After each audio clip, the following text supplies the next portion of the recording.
Boa noite, bem-vindos ao Momento Antagonista comigo, Cláudio Dantas. Hoje, 2 de março, segunda-feira. Quem me acompanha sabe que eu tirei uma folga na semana passada, mas estou retomando aqui o batente e o Momento Antagonista para vocês. Olha, semana promete. Aliás, amanhã, enquanto é a super terça nos Estados Unidos, aqui vai ser a terça bilionária, terça do bilhão, porque tudo indica que teremos a sessão, a expectativa, está agendada a sessão do Congresso para discutir a manutenção ou a derrubada do veto do presidente Jair Bolsonaro àquela questão dos 30 bilhões.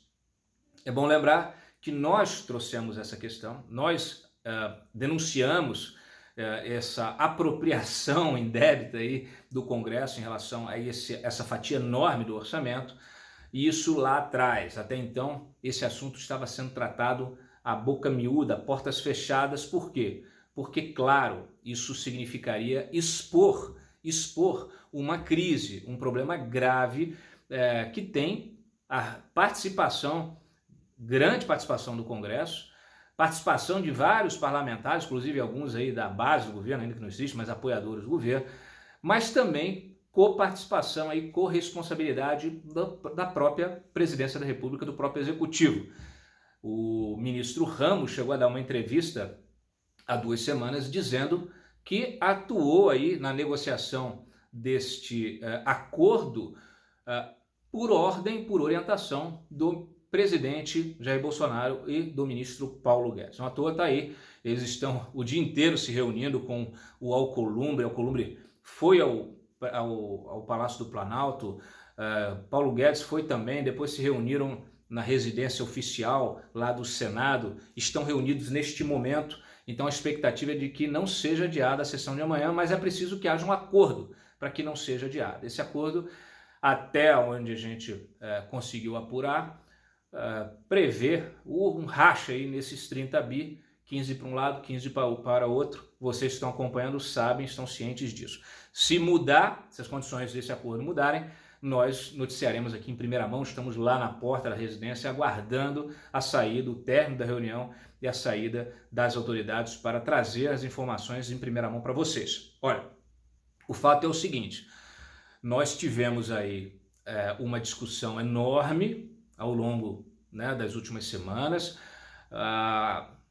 Temos uma manifestação marcada para o dia 15, em função disso, em função daquela declaração do Augusto Heleno, foi captada ali no hasteamento da bandeira e vazou, não se sabe ainda como vazou, quem vazou, mas expôs uma certa indignação do próprio Heleno com a atuação do governo, do próprio governo, do ministro Ramos, do ministro Guedes, em ceder às pressões dos chamados chantagistas. O fato é que nós temos que sempre ter muita frieza para entender o jogo político.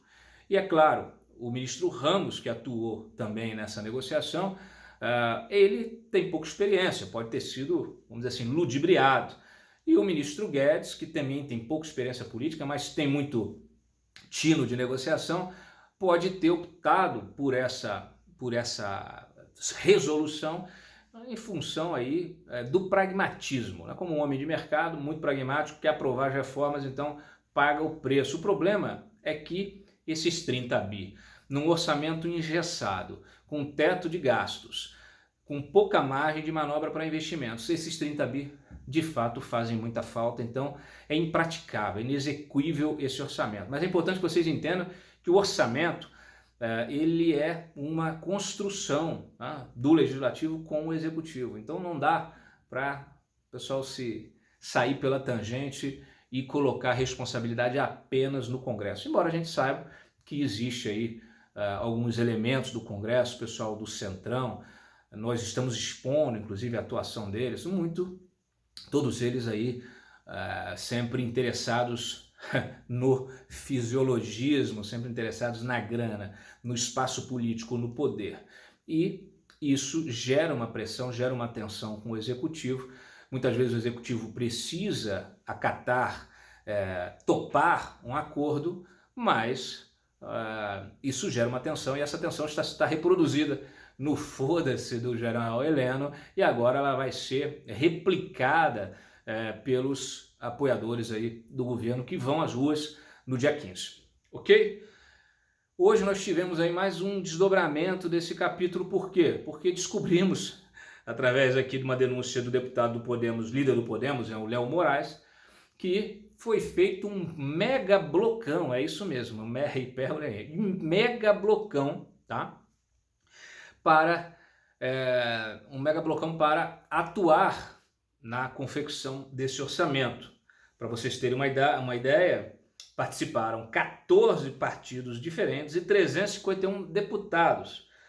Partidos PL, PP, MDB, PSDB, Republicanos, DEM, Solidariedade, PTB, PROS, PSC, Avante, Patriota, PSD. Inclusive, o coordenador do blocão, Arthur Lira, personagem conhecido dos leitores do Antagonista, ele que inclusive não fala mais com o site porque não topa ser criticado, como vários outros políticos, né? Realmente eles não entendem que é preciso prestar contas à sociedade e que aqui nós estamos fazendo esse papel de cobrar, né? Então Arthur Lira disse que vai até responder aqui ao Léo, deputado Léo Moraes, na tribuna. Bom, isso aqui gerou uma discussão, todo mundo entrou na briga. A justificativa foi de que era necessário, por uma questão regimental, aderir ao bloco para poder ter força na composição, na indicação de membros, né, da comissão, tá? Então, o próprio Eduardo Bolsonaro admitiu isso no Twitter e disse que estaria, a partir de hoje, passando uma lista para retirar o seu partido do blocão, desse mega blocão, tá? Então, é assim que funciona. Quem acha que é preto no branco, viu aqui as cores partidárias, né? De todas as colorações, de todo o espectro político, 14 partidos. Então, é mais complicado do que parece. Bom, além disso, o que eu posso destacar para vocês? Então esperamos aí que saia um acordo dessa reunião para a votação amanhã do veto, tá? Há risco, inclusive, que essa sessão seja adiada para quarta-feira, mas a princípio está aí marcada para amanhã. Fora isso, tivemos o fim da greve ontem à noite lá no Ceará, dos PMs no Ceará, noticiamos isso no site ontem à noite, o ministro Moro se pronunciou, aí o Ciro Gomes foi para as redes sociais dizer que o governo federal não teve nada a ver, né, com o fim da greve, que foi uma questão resolvida pelo governo local e que o Moro chamou o Moro de capanga, e usando as palavras, emprestando as palavras aí do Glauber Braga. O Moro não ficou calado, não. Disse que apesar dos Gomes, se chegou a um acordo para o fim da greve. E o Jair Bolsonaro foi na mesma linha e disse que não trata problemas psiquiátricos, tá bom?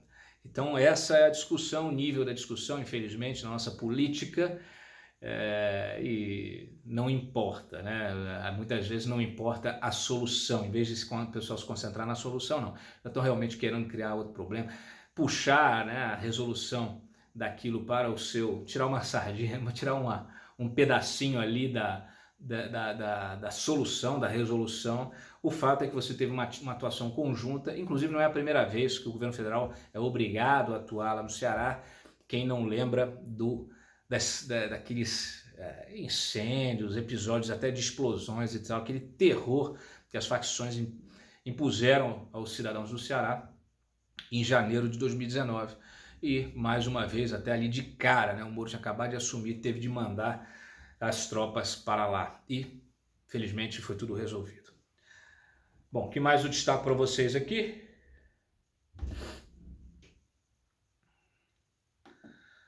Hoje, vários desses parlamentares, então, se manifestaram. Alguns pela manutenção do veto, outros pela queda do veto. Então, dependendo do que aconteça, a gente vai ter um desdobramento importante do que se fará, né, com essa crise, e também do impacto que isso terá na manifestação do dia 15.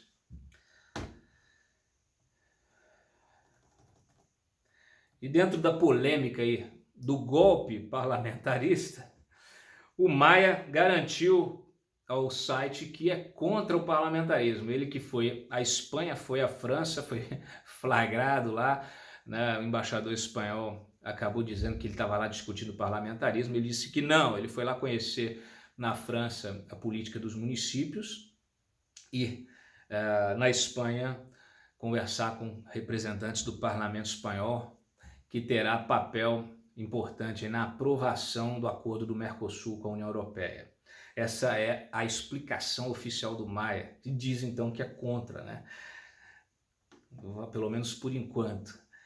O fato é o seguinte, vamos seguir. O coronavírus está se espalhando no país, 433 casos, tá? O Ministério atualizou o balanço, a maior parte disso na região sudeste, em São Paulo especialmente. Isso já está trazendo um impacto econômico enorme, nós vamos nos dedicar a isso nos próximos dias. A Latam, por exemplo, suspendeu voos direto aí de São Paulo para Milão. Eu que peguei avião aí neste fim de semana, muita gente nos aeroportos já usando a máscara, né? Então recomendo, existe todo um protocolo aí internacional aplicado também aqui no Brasil, que nós também já divulgamos. É muito simples você atentar para reduzir aí o risco de se contaminar com esse vírus. Fora isso, falando em Eduardo Bolsonaro, amanhã o Conselho de Ética da Câmara vai analisar representações contra o Eduardo Bolsonaro e mais 5 bolsonaristas, parlamentares bolsonaristas: Bibo Nunes, Felipe Barros, Carlos Jordi, Daniel Silveira e Carla Zambelli. Isso é fruto de uma representação da Joyce Hasselmann. Vamos acompanhar também para ver o desdobramento disso, tá? Uma notícia peculiar é que o Flávio Dino, na entrevista ao SBT, defendeu que o PCdoB aposente a foice e o martelo. Olha, não vai adiantar, Flávio Dino, assim como o pessoal aí dos partidos, eles andaram mudando a sigla, transformando em palavra, alguns tiraram P, tiraram letra daqui, letra dali, né? O pessoal que foi pego aí pelo mensal, pelo Petrolão especialmente, tá aqui agora querendo transformar uma fantasia, né? Ainda em ritmo de carnaval, Flávio Dino querendo fantasiar o PCdoB. Não vai dar, não vai rolar, tá? Aliás, para os comunistas e esquerdistas de plantão, uma notícia aqui da Rússia. O Putin propõe vetar o casamento gay na Constituição da Rússia. Então, que isso sirva de lição para muitas lideranças da esquerda, parlamentares, afins, ex-presidentes, o que gostam do Putin, falam, vão lá na Rússia fazem um carnaval, né? E defendem, obviamente, o casamento gay, só que aqui acabam tendo de lidar com uma decisão que é muito óbvia, né? E isso provoca um bug aí na esquerda de uma forma geral, porque é aquilo, gente. Liberdade, né? As liberdades individuais elas não sobrevivem num regime socialista, num regime comunista. Então, uma boa lição para os esquerdistas que idolatram o Putin e o seu regime. Ainda aqui para finalizar, o prefeito do Rio, Marcelo Crivella, foi atingido por lama, né? Lama, não é barro não, lama, durante uma visita ao bairro de Realengo, lá na zona oeste do Rio de Janeiro. Ele concedeu uma entrevista e dos moradores locais jogou então um monte de barro nele, de lama nele, e com as críticas de sempre conhecidas, né? É um absurdo realmente a gestão desse sujeito que tenta ser reeleito e com apoio, inclusive, do governo federal, do presidente. Olha, para encerrar não, ainda a penúltima notícia de destaque do dia: o Lula, que foi lá em Paris, recebeu o título de cidadão honorário, admitiu que tinha um plano de fuga lá antes de ser preso. Nós denunciamos isso. Denunciamos que ele queria se refugiar na embaixada, né? Tinham várias opções e ele admitiu isso hoje. Eu tomei a decisão de me entregar. Eu poderia não ter sido preso, poderia ter ido para uma embaixada, mas mesmo com mais de 70 anos decidi ir até a Polícia Federal, porque alguém tinha que provar que o juiz Moro era criminoso, que os representantes do Ministério Público me acusaram eram mentirosos. Mentira! Mentira do Lula. O fato é que, como ele foi denunciado por nós, as autoridades já estavam cientes e monitorando qualquer movimento diferente do ex-presidente, ex-presidiário. Então tá aqui, nada como o tempo, né? Sempre digo para vocês, as nossas apurações, elas não são infalíveis, mas normalmente elas são certeiras, tá? E para finalizar, o juiz Dalton Conrado, da 5ª Vara Federal Criminal de Campo Grande, autorizou que o Adélio Bispo seja então transferido para uma penitenciária federal, ou melhor, seja transferido da Penitenciária Federal de Campo Grande para um local adequado, entre aspas, aqui, de tratamento. Como vocês sabem, eu até noticiei isso aqui dias atrás,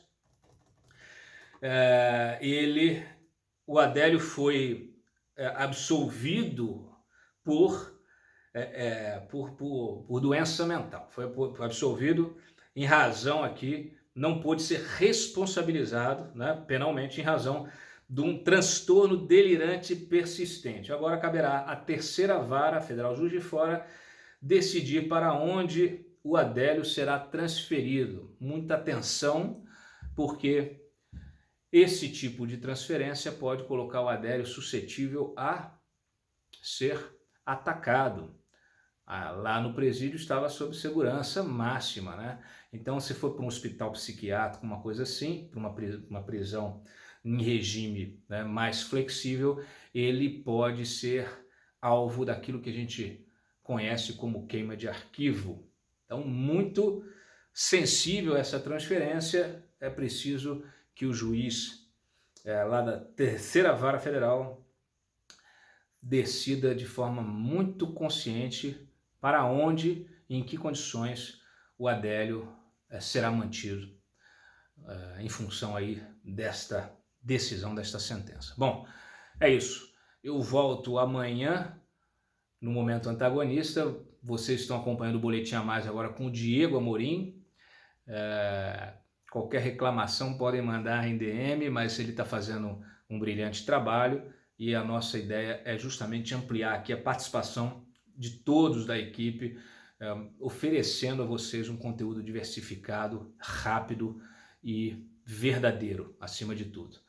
Então, tá aí o Boletim a Mais com o Diego e eu volto no Momento Antagonista e em breve teremos muitas novidades na nossa produção aí de vídeos, transmissões ao vivo, noticiários. Um abraço, não deixem de curtir esse vídeo. Quem não se inscreveu, se inscreva no canal, é de graça, e coloque ali o sininho, marque no sininho para ser notificado de todos os vídeos que entram, né, no nosso canal. Até amanhã.